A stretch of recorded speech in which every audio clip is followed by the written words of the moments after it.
Salut à toi. Continuons ensemble de lire et d'étudier La crise du monde moderne de René Guénon. Nous sommes arrivés au chapitre 2, intitulé L'opposition de l'Orient et de l'Occident. Un des caractères particuliers du monde moderne,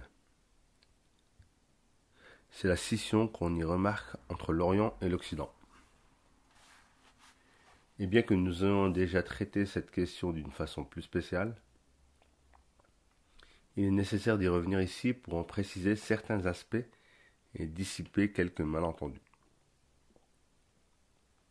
La vérité est qu'il y eut toujours des civilisations diverses et multiples, dont chacune s'est développée d'une façon qui lui était propre et dans un sens conforme aux aptitudes de tel peuple ou de telle race.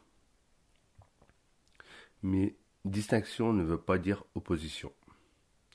Il peut y avoir une sorte d'équivalence entre des civilisations de formes très différentes dès lors qu'elles reposent toutes sur les mêmes principes fondamentaux, dont elles représentent seulement des applications conditionnées par des circonstances variées. Tel est le cas de toutes les civilisations que nous pouvons appeler normales, ou encore traditionnelles. Il n'y a entre elles aucune opposition essentielle, et les divergences, s'il en existe, ne sont qu'extérieures et superficielles.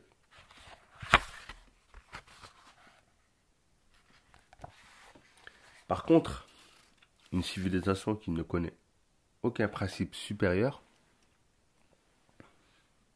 qui n'est même fondée en réalité que sur une négation des principes, est par là même dépourvue de tout moyen d'entente avec les autres. Car cette entente, pour être vraiment profonde et efficace, ne peut s'établir que par en haut, c'est-à-dire précisément par ce qui manque à cette civilisation anormale et déviée.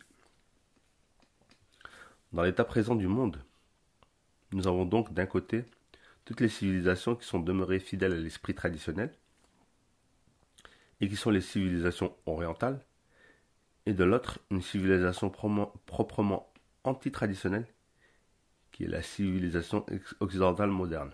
Donc, ce que vient dire ici René Guénon, c'est que pour la première fois de l'histoire, on arrive à une vraie opposition des civilisations. Entre les civilisations qui ont gardé cet esprit traditionnel, d'accord, avec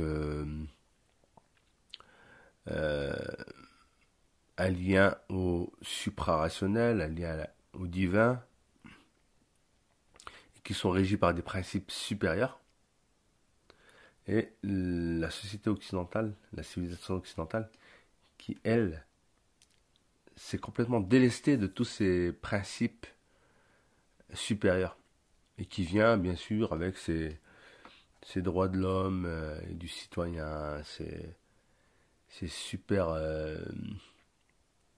progrès en termes civilisationnels, en termes de mœurs, en termes de morale, plutôt d'amorale, telles que l'égalité, soi-disant, telles que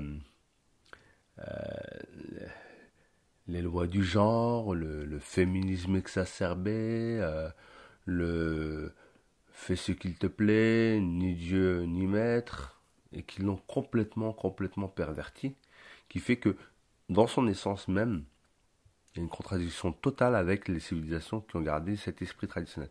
Donc il n'y a aucune conciliation possible. C'est ce qui fait que c'est une vraie opposition de principe, une vraie opposition qui est inconciliable en fait. Donc je reprends la lecture.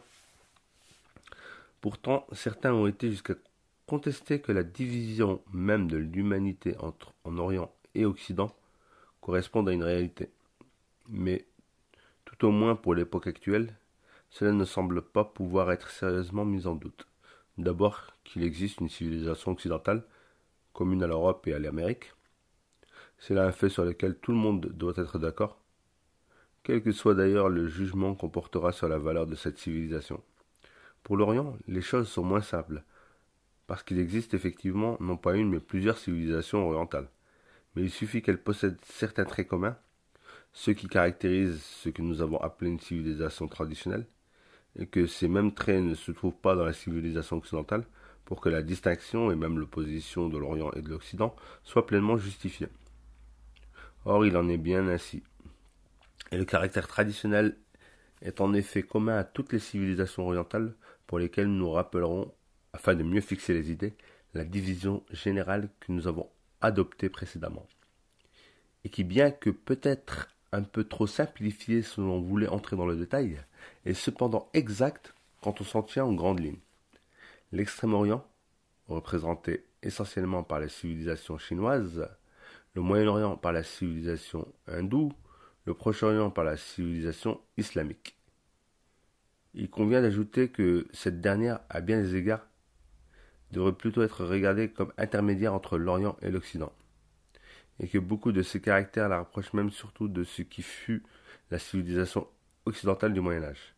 Mais, si on l'envisage par rapport à l'Occident moderne, on doit reconnaître qu'elle s'y oppose au même titre que les civilisations proprement orientales, auxquelles il faut donc l'associer à ce point de vue. Donc ici, voilà, il y a la distinction entre les civilisations orientales qui ont des différences, même si elles ont l'esprit traditionnel qui est respecté, donc la civilisation de l'Extrême-Orient, donc tout ce qui est chinois et ce qui s'en rapproche, le Moyen-Orient, donc c'est plutôt l'hindouisme, ok, l'Inde et ses traditions, et le Proche-Orient qui englobe tout ce qui est civilisation islamique, donc l'ancien califat, qui va donc on va dire de la Perse jusqu'à la Turquie actuelle, en passant par le Maghreb, une partie de l'Afrique, voilà. Et ce qu'il y a, c'est que la civilisation islamique, il fut un temps, était un pont entre les civilisations d'Extrême-Orient et Proche-Orient et Moyen-Orient, et on va dire la civilisation occidentale. Mais dans son ancienne euh, acception, on va dire, celle du Moyen Âge, où il y avait encore euh, le christianisme qui dominait, il y avait encore quand même un esprit traditionnel qui existait. Mais la civilisation moderne actuelle, LGBTQ, droits de l'homiste, démocrateuse, n'a plus rien à voir avec cet esprit occidental du Moyen Âge. Et on voit bien le point commun qu'il y a entre l'Europe occidentale et l'Amérique du Nord, donc les États-Unis, qui sont leurs descendants, comme en Australie ou au Canada. Ouais, vraiment, le bloc est là, entre ce bloc occidental qui est dominant à notre époque, qui commet des outrages et des saccages énormes, et le reste du monde qui est divisé en traditions plutôt qui repose un peu quand même encore sur un certain nombre de croyances. On reprend la lecture. C'est là ce sur quoi il est essentiel d'insister. L'opposition de l'Orient et de l'Occident n'avait aucune raison d'être lorsqu'il y avait aussi en Occident des civilisations traditionnelles. Elles n'ont donc de sens que s'il s'agit spécialement de l'Occident moderne, car cette opposition est beaucoup plus celle de deux esprits que celle de deux entités géographiques plus ou moins nettement définies. À certaines époques, dans la plus proche de nous et le Moyen Âge, l'esprit occidental ressemble fort, par ses côtés les plus importants, à ce qu'est encore aujourd'hui l'esprit oriental, bien plus qu'à ce qu'il est devenu lui-même dans les temps modernes. La civilisation occidentale était alors comparable aux civilisations orientales au même titre que celles-ci le sont entre elles.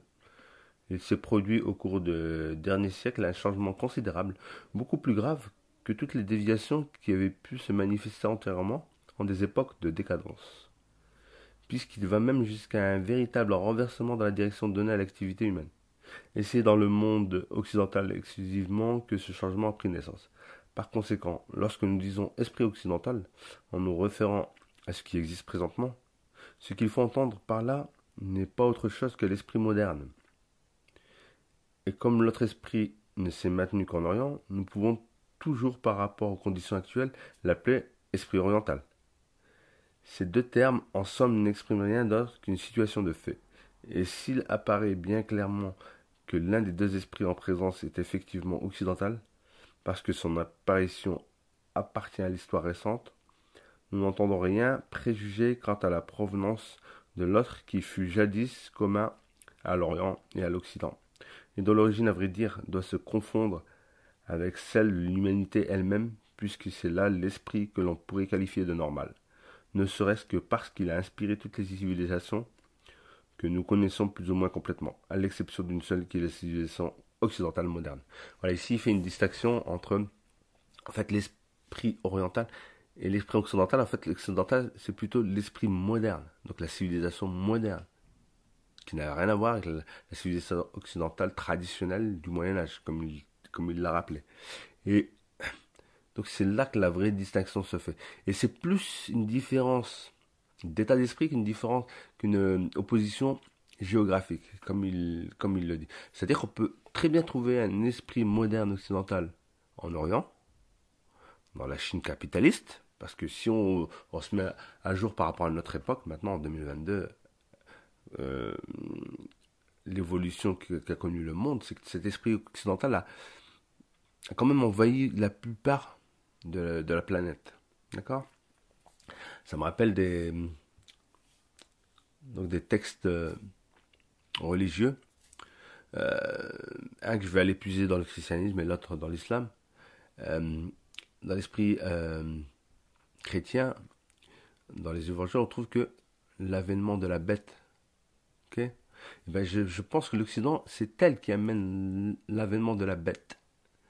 Comme le dit notre cher président, comme l'a dit notre cher président dans une interview l'année dernière, où il y a un an et demi, la bête de l'événement est là. Et ben c'est l'Occident qui l'apporte. Et le deuxième texte auquel je voulais me référer, c'est une parole prophétique de l'islam, où il est dit que la fin des temps, la fin des temps n'arrivera pas avant que le soleil ne se lève à l'Occident, à l'Ouest. D'accord. Avant que le soleil ne se lève à l'Ouest. On sait bien que le soleil se lève à l'Est et se couche à l'Ouest. Et quand il se lèvera à l'Ouest, moi j'y vois la forme symbolique. C'est-à-dire que de tout temps, euh, les civilisations qui dominaient, elles étaient plutôt en Orient. La Chine, l'Inde, l'Égypte, etc. Et la fin des temps n'arrivera pas avant que ce soit l'Occident qui domine. Donc c'est-à-dire que c'est ce qu'on voit actuellement. L'Amérique, l'Europe occidentale dominent. Donc on approche vers cette fin des temps, cette fin de cycle dont parlait René Guénon. Je reprends ma lecture.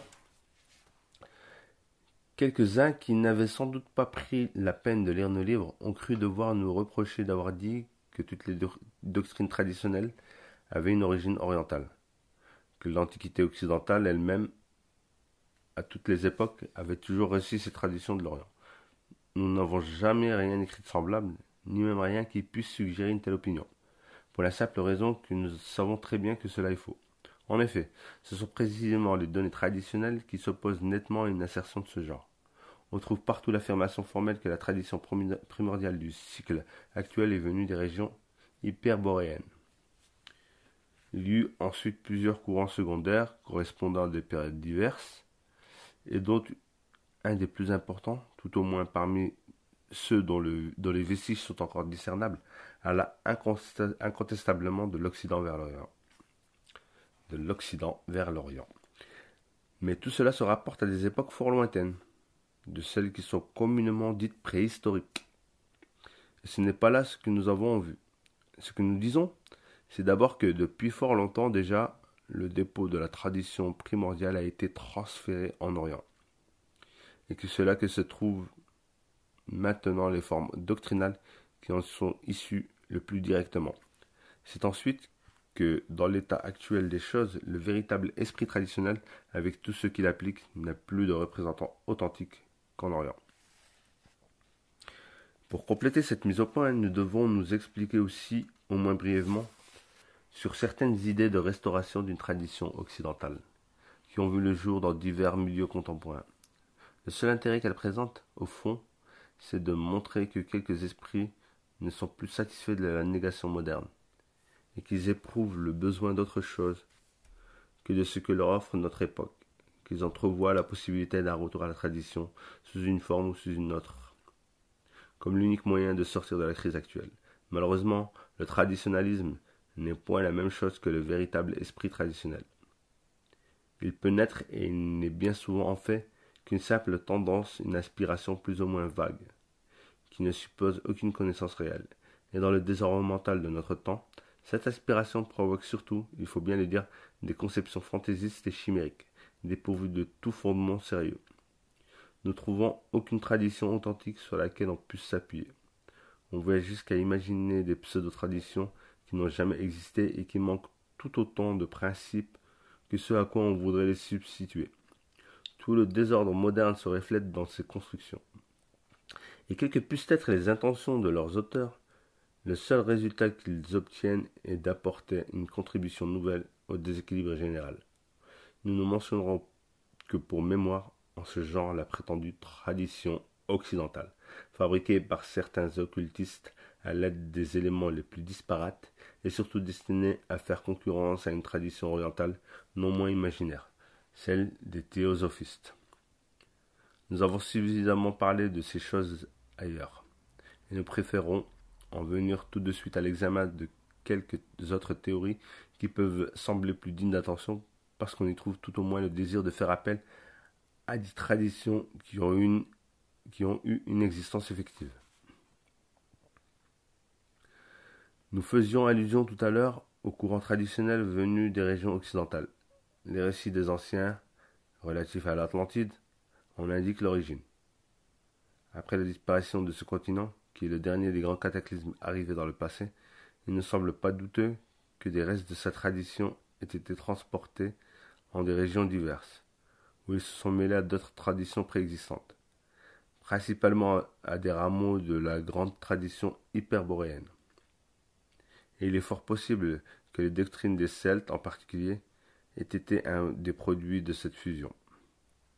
Nous sommes fort loin de contester ces choses, mais que l'on songe bien à ceci, c'est que la forme proprement atlantéenne a disparu il y a des milliers d'années avec la civilisation à laquelle elle appartenait, et dont la destruction ne peut s'être produite qu'à la suite d'une déviation qui était peut-être comparable à certains égards à celle que nous constatons aujourd'hui. Bien qu'avec une notable différence tenant à ce que l'humanité n'était pas encore entrée alors dans le Kali Yuga.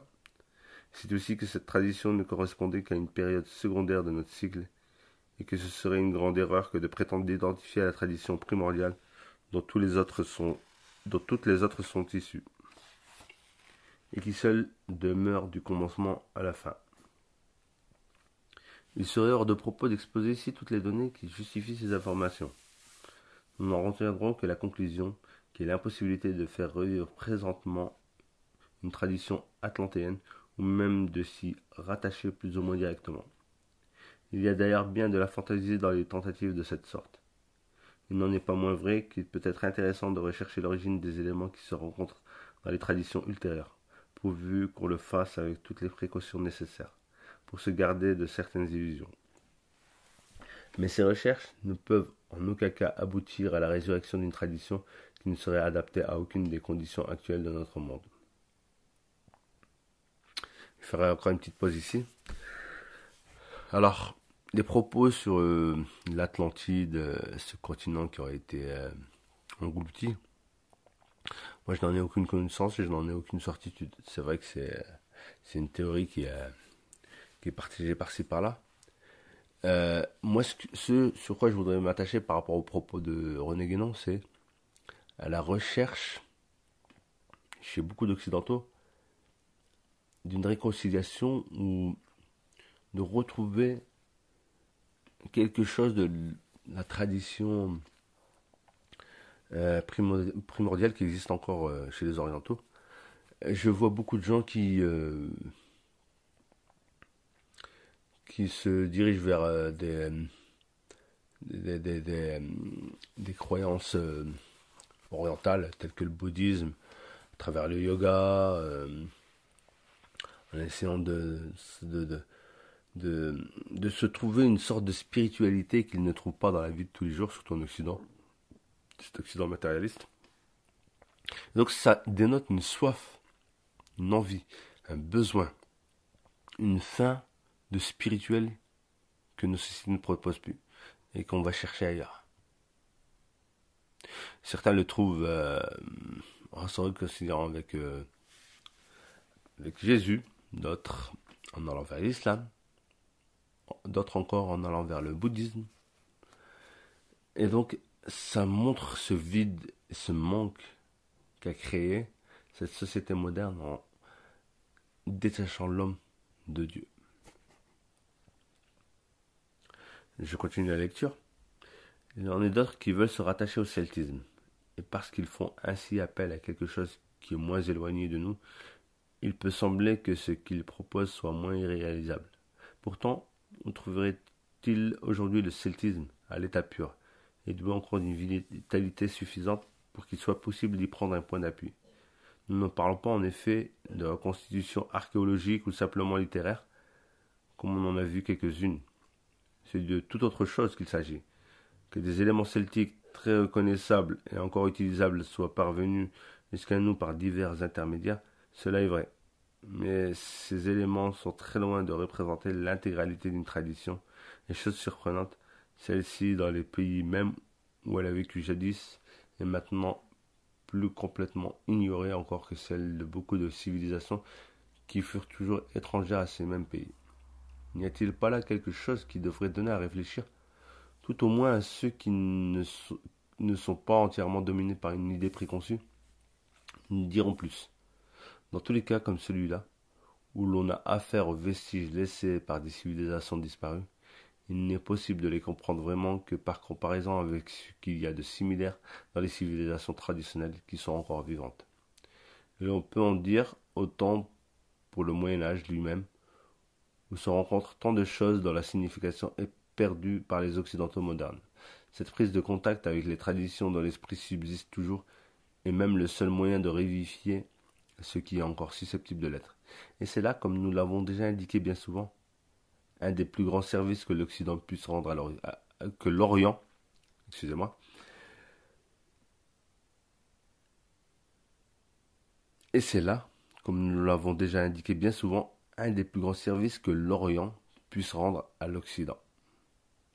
Nous ne nions pas la survivance d'un certain esprit celtique qui peut encore se manifester sous des formes diverses, comme il l'a fait déjà à différentes époques, mais quand on vient nous assurer qu'il existe toujours des centres spirituels conservant intégralement la tradition druidique, nous attendons qu'on nous en fournisse la preuve, et jusqu'à nouvel ordre, cela nous paraît bien douteux, sinon tout à fait invraisemblable.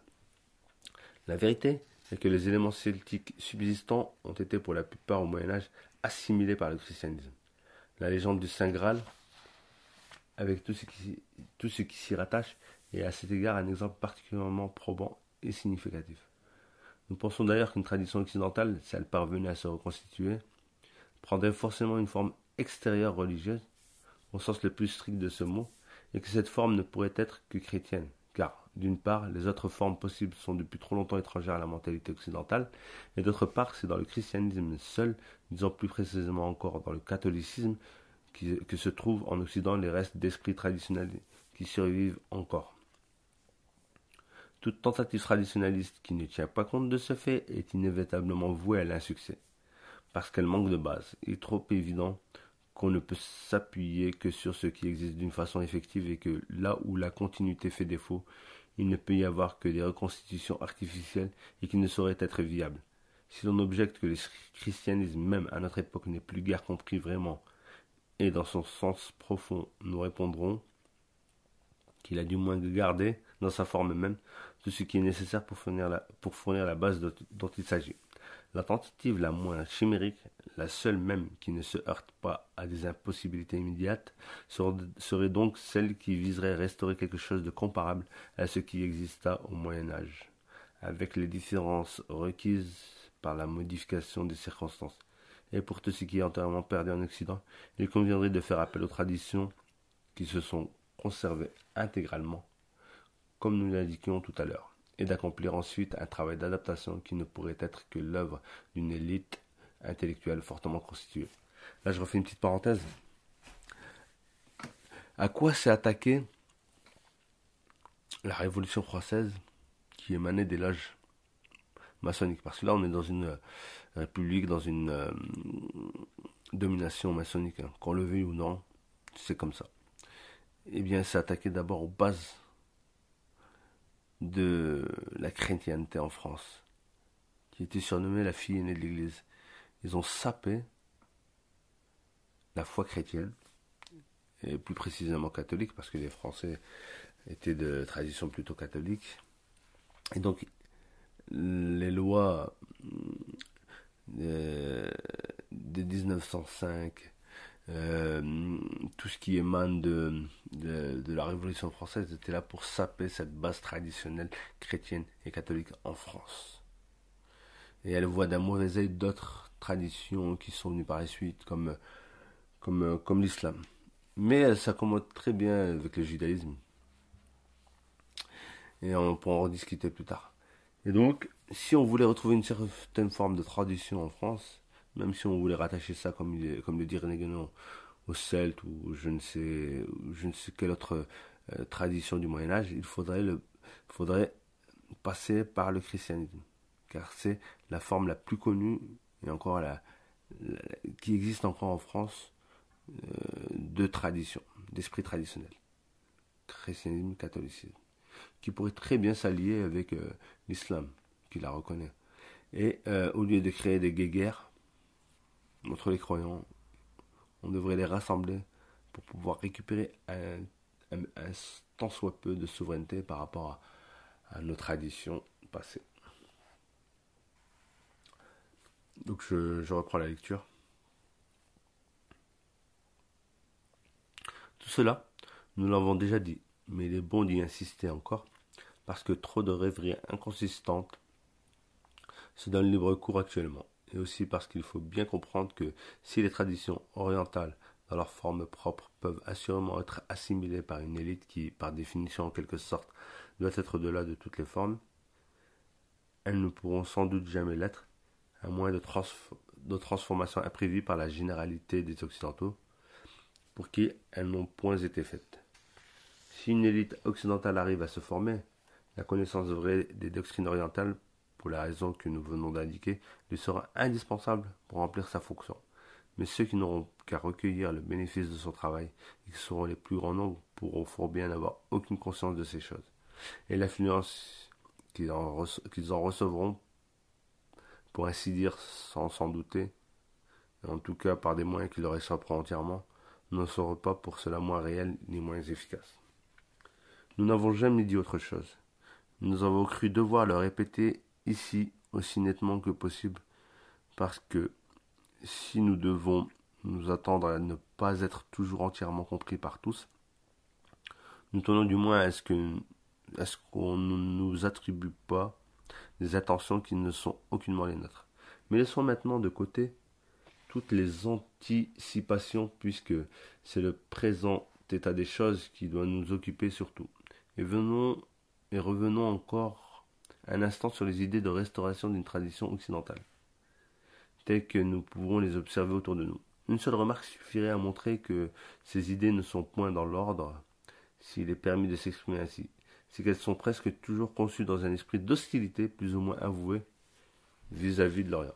Ceux mêmes qui voudraient s'appuyer sur le christianisme sont parfois, il faut bien le dire, animés de cet esprit.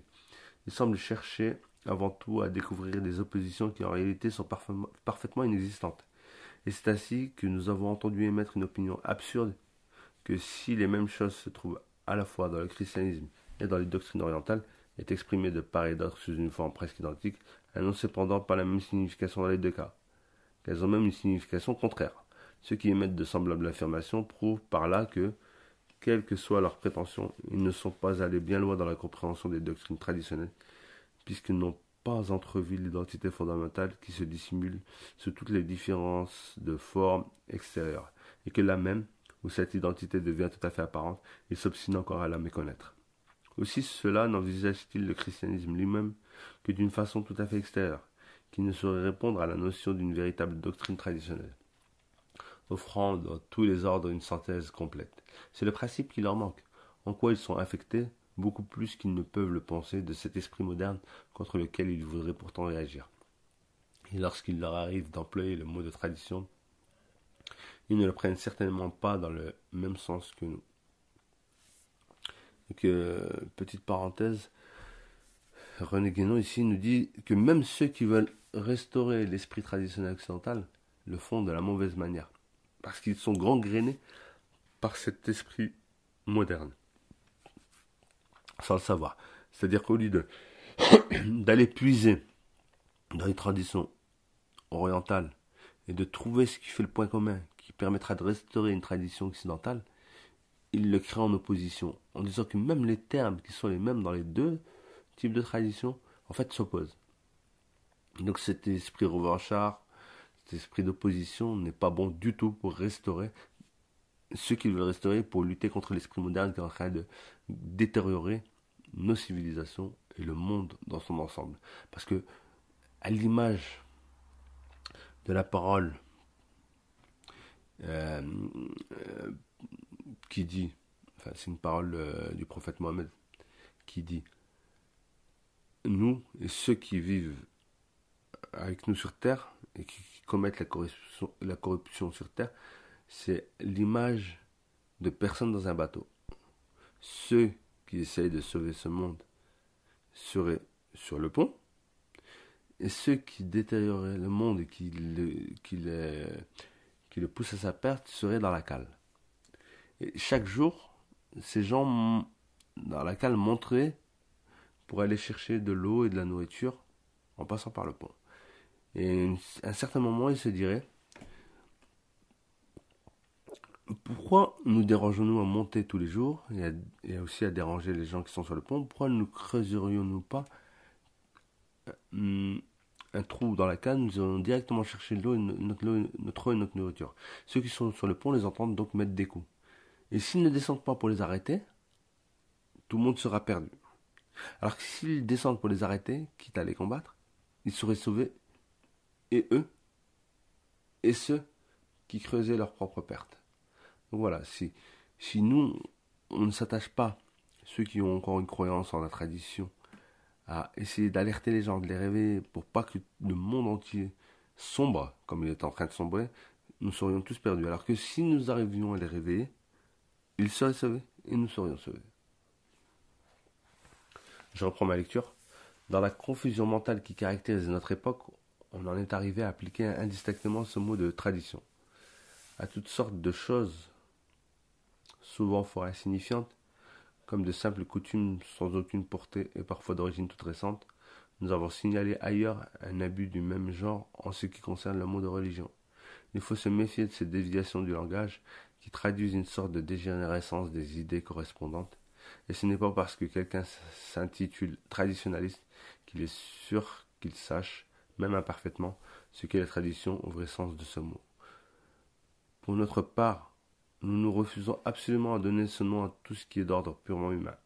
Il n'est pas inopportun de le déclarer expressément lorsqu'on rencontre à tout instant, par exemple, une expression comme celle de philosophie traditionnelle. Une philosophie, même si elle est vraiment tout ce qu'elle peut être, n'a aucun droit à ce titre parce qu'elle se tient tout entière dans l'ordre rationnel, même si elle ne nie pas ce qui la dépasse. Ce qui le dépasse, et parce qu'elle n'est qu'une construction édifiée par des individus humains sans révélation ou inspiration d'aucune sorte, ou pour résumer tout cela en un seul mot, parce qu'elle est quelque chose d'essentiellement profane. D'ailleurs, en dépit de toutes les illusions où certains semblent se complaire, ce n'est certes pas une science toute livresque qui peut suffire à redresser la mentalité d'une race et d'une époque. Il faut pour cela autre chose qu'une spéculation philosophique, qui même dans le cas le plus favorable est condamnée par sa nature même à demeurer toute extérieure et beaucoup plus verbale que réelle. Pour restaurer la tradition perdue, pour la revivifier véritablement, il faut le contact de l'esprit traditionnel vivant. Et nous l'avons déjà dit, ce n'est qu'en Orient que cet esprit est encore pleinement vivant. Il n'en est pas moins vrai que cela même suppose avant tout en Occident une aspiration vers un retour à cet esprit traditionnel. mais ce ne peut guère être qu'une simple inspiration. Et quelques mouvements de réaction anti-modernes, d'ailleurs bien incomplètes à notre avis, qui se sont produits jusqu'ici, ne peuvent que nous confirmer dans cette conviction. Car tout cela, qui est sans doute excellent dans sa partie négative et critique, est pourtant fort éloigné d'une restauration de la véritable intellectualité et ne se développe que dans les limites d'un horizon mental assez restreint. C'est cependant quelque chose en ce sens que c'est l'indice d'un état d'esprit dont on aurait eu bien de la peine à trouver la moindre trace il y a peu d'années encore. Si tous les Occidentaux ne sont plus unanimes à se contenter du développement exclusivement matériel de la civilisation moderne, c'est peut-être là un signe que pour eux tout espoir de salut n'est pas encore entièrement perdu. Quoi qu'il en soit, si l'on suppose que l'Occident d'une façon quelconque revienne à sa tradition, son opposition avec l'Orient se trouverait par là même résolue et cesserait d'exister, puisqu'elle n'a pris naissance que du fait de la déviation occidentale, et qu'elle n'est en réalité que l'opposition de l'esprit traditionnel et de l'esprit anti-traditionnel. Voilà, ici, si on veut un peu résumer le propos de René Guénon, c'est qu'il ne faut pas chercher à restaurer un esprit traditionnel à travers une création humaine, comme la philosophie. D'accord ? Il faut aller chercher sa source dans la révélation, donc la révélation divine. Et ici, il nous explique que, en fait, c'est pas esprit traditionnel vs esprit moderne. Si, l'esprit moderne. Mais en fait, l'esprit moderne est synonyme d'esprit anti-traditionnel. C'est-à-dire, c'est un opposé. Quelque part, qu'est-ce qui s'oppose à la tradition et à Dieu ? Eh bien, pour moi, c'est d'ordre satanique. Donc, toutes l'émanation de l'esprit moderne, l'esprit anti-traditionnel, et pour moi, est d'origine satanique. Je reprends ma lecture. Ainsi, contrairement à ce que supposent ceux auxquels nous faisons allusion il y a un instant, le retour à la tradition aurait, parmi ses premiers résultats, celui de rendre une entente avec l'Orient immédiatement possible, comme elle l'est entre toutes les civilisations qui possèdent des éléments comparables ou équivalents. Et entre celles-là seulement, car ce sont des éléments qui constituent l'unique terrain sur lequel cette entente puisse s'opérer valablement. Le véritable esprit traditionnel, de quelque forme qu'il se revête, est partout et toujours le même au fond. Les formes diverses qui sont spécialement adaptées à telle ou telle condition mentale, à telle ou telle circonstance de temps et de lieu, ne sont que des expressions d'une seule et même vérité. Mais il faut pouvoir se placer dans l'ordre de l'intellectualité pure pour découvrir cette unité fondamentale sous leur apparente multiplicité. D'ailleurs, c'est dans cet ordre intellectuel que résident les principes dont tout le reste dépend normalement à titre de conséquences ou d'applications plus ou moins éloignées. Et c'est donc sur ces principes qu'il faut s'accorder avant tout, s'il doit s'agir d'une entente vraiment profonde, puisque c'est là tout l'essentiel. Et dès lors qu'on les comprend réellement, l'accord se fait de lui-même. Il faut remarquer en effet que la connaissance des principes, qui est la connaissance par excellence, la connaissance métaphysique au vrai sens de ce mot, est universelle comme les principes eux-mêmes, donc entièrement dégagée de toutes les contingences individuelles qui interviennent au contraire nécessairement dès qu'on en vient aux applications. Aussi ce domaine purement intellectuel est-il le seul où il n'y a pas besoin d'un effort d'adaptation entre mentalités différentes. En outre, lorsqu'un travail de cet ordre est accompli, il n'y a plus qu'à en développer les résultats pour que l'accord dans tous les autres domaines se trouve également réalisé. Puisque, comme nous venons de le dire, c'est là ce dont tout dépend directement ou indirectement. Par contre, l'accord obtenu dans un domaine particulier en dehors des principes sera toujours éminemment instable et précaire, et beaucoup plus semblable à une combinaison diplomatique qu'à une véritable entente. C'est pourquoi celle-ci, nous y insistons encore, ne peut s'opérer réellement que par en haut, et non par en bas. Et ceci doit s'entendre en un double sens. Il faut partir de ce qui est de plus élevé, c'est-à-dire des principes, pour descendre graduellement aux divers ordres d'application en observant toujours rigoureusement la dépendance hiérarchique qui existe entre eux. Et cette œuvre, par son caractère même, ne peut être que celle d'une élite, en donnant à ce mot son acception la plus vraie et la plus complète. C'est d'une élite intellectuelle que nous voulons parler exclusivement, et à nos yeux, il ne saurait y en avoir d'autres, les distinctions sociales extérieures étant sans aucune importance au point de vue où nous nous plaçons. Voilà, c'est là qu'on voit toute la perversité d'un système démocratique où il met tous les gens au même niveau, ceux qui ont des connaissances comme ceux qui n'en ont pas. Et c'est ce qui fait qu'on nivelle par le bas, en fait. D'accord? On peut jamais s'accorder sur des principes en nivelant par le bas. Chacun sera dans son égoïsme, dans sa petitesse, dans son étroitesse d'esprit, et jamais on pourra s'accorder. Alors que si on avait une élite bienveillante, et pas décadente comme celle qu'on a dans tous les pays occidentaux, et pas que à notre époque, si on avait une élite bienveillante qui pourrait créer cette entente par le haut, d'accord?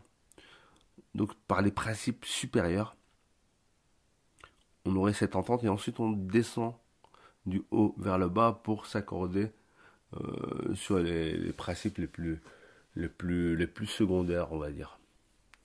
Est-ce qu'on y arrivera un jour? Ça arrivera, c'est sûr, mais on va d'abord passer par ce cataclysme qui vient. Comme dirait l'autre, le pire est à venir. Et après le pire, après la pluie, c'est le bon temps. Donc je finis ma lecture. Ces quelques considérations peuvent faire comprendre déjà tout ce qui manque à la civilisation occidentale moderne, non seulement quant à la possibilité d'un rapprochement effectif avec les civilisations orientales, mais aussi en elle-même peut-être une civilisation normale et complète. D'ailleurs, à la vérité, les deux questions sont si étroitement liées qu'elles n'en font qu'une. Et nous venons précisément de donner les raisons pour lesquelles il en est ainsi. Nous aurons maintenant à montrer plus complètement en quoi consiste l'esprit anti-traditionnel, qui est proprement l'esprit moderne, et quelles sont les conséquences qu'il porte en lui-même. Conséquences que nous voyons se dérouler avec une logique impitoyable dans les événements actuels.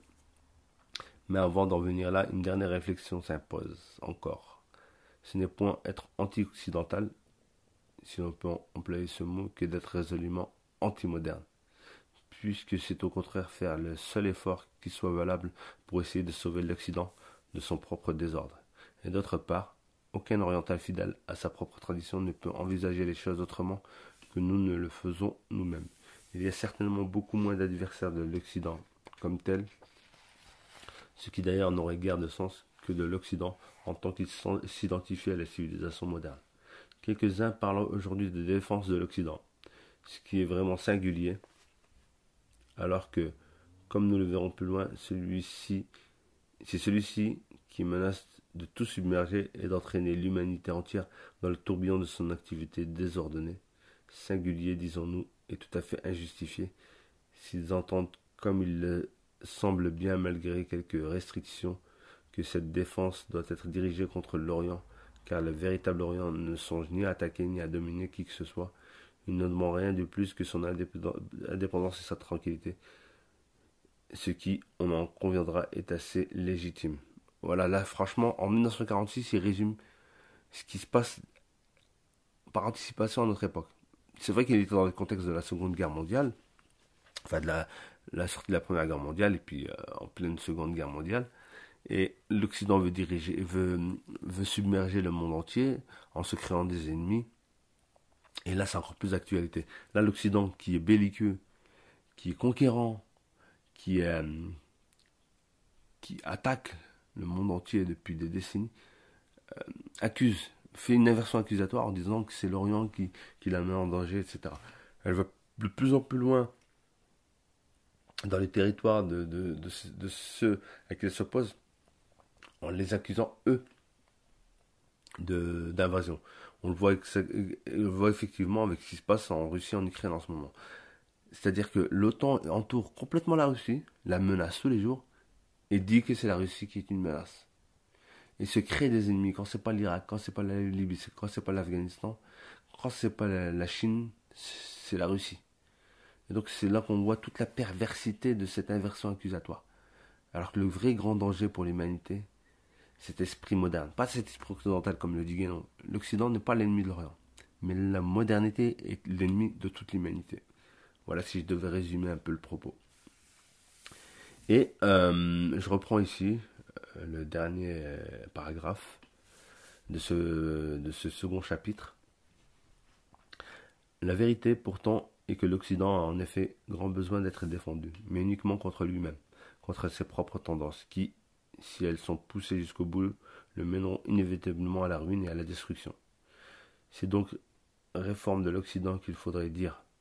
Et cette réforme, si elle était ce qu'elle doit être, c'est-à-dire une vraie restauration traditionnelle, aurait pour conséquence toute naturelle un rapprochement avec l'Orient. Pour notre part, nous ne demandons qu'à contribuer à la fois dans la mesure de nos moyens à cette réforme et à ce rapprochement, si toutefois il en est temps encore.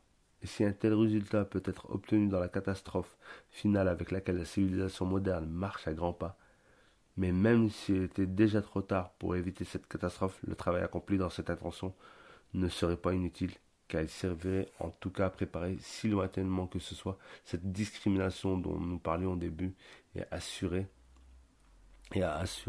ainsi la conservation des éléments qui devront échapper au naufrage du monde actuel pour devenir les germes du monde futur. Voilà tout l'espoir que nous laisse René Guénon dans cette fin de chapitre. En fait, en s'opposant à cet esprit moderne, nous sauverions l'Occident de sa propre ruine et la ruine du monde. Et même si ce travail ne permettait pas de le sauver, ça ne serait pas inutile parce que ça donnerait la base du monde de demain, du monde futur qui restaurerait cet esprit traditionnel et qui permettrait de démarrer sur de nouvelles bases de justice, de paix, d'entente, et non de mensonges et d'inversions accusatoires, de crimes, parce que les plus grands crimes contre l'humanité, les plus grandes destructions étaient causées par l'Occident. Et là, ça s'accélère, mais ça ne saurait durer, car le coup de pouce divin ne saurait tarder. Voilà, je vous dis à très bientôt pour la suite de cette lecture qui est très très passionnante et qui donne un bel éclairage sur ce qu'on vit à notre époque avec 70 ans d'avance.